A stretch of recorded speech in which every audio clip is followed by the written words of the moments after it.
o Parque de San Lázaro será renomeado como Loro Park en homenaxe a Fife, o quinto loro da dinastía jacomita falecido logo dos excesos do Entroido. Mataloros podería ser tamén unha serie da televisión de Galicia sobre tráfico de especies exóticas. Isto é Ourense Today.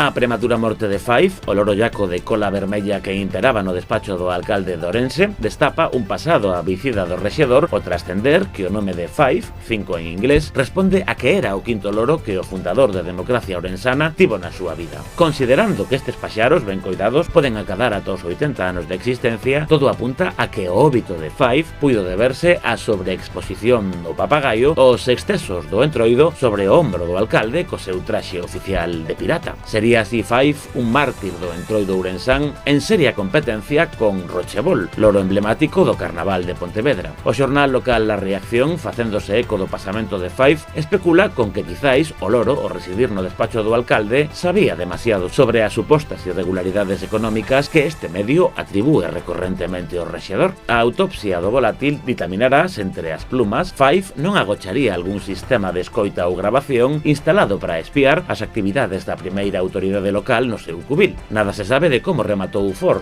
o cuarto loro da dinastía, regalo que fixera ao alcalde o seu daquela inseparable compañeiro político Elmo Te Escucha, a quen algunhas fontes atribúen a filtración de comprometedores audios sobre corrupción que resultaron judicialmente inutilizados ao publicalos La Reacción. En todo caso, a abondosa documentación gráfica que acompaña nas redes sociais do alcalde de Ourense a noticia da desgraciada morte de Fife parece demostrar como o intelixente animal, o loro, era usado habitualmente para transmitir ordes e instruccións ao amplo equipo de empregados do rexedor. A vixiante oposición municipal xa formalizou mocións exixindo información sobre se Fife percibía algunha retribución como asesor Corre, vai e dille ou era directamente explotado a cambio dunhas sementes de xirasol. Sobre a elección como mascota dun animal con capacidade para imitar o son da linguaxe humana, o psiquiatra Manuel Toen analiza que quizáis sexa unha proxección da necesidade de que os demais repitan as palabras dun sen comprendelas nin, lóxicamente, cuestionalas. Por outra parte, a Televisión de Galicia amosou o seu interese en facerse cos dereitos da historia dos papagaios do alcalde de Ourense con vistas á produción dunha serie sobre o tráfico de especies exóticas protexidas que xa ten nome: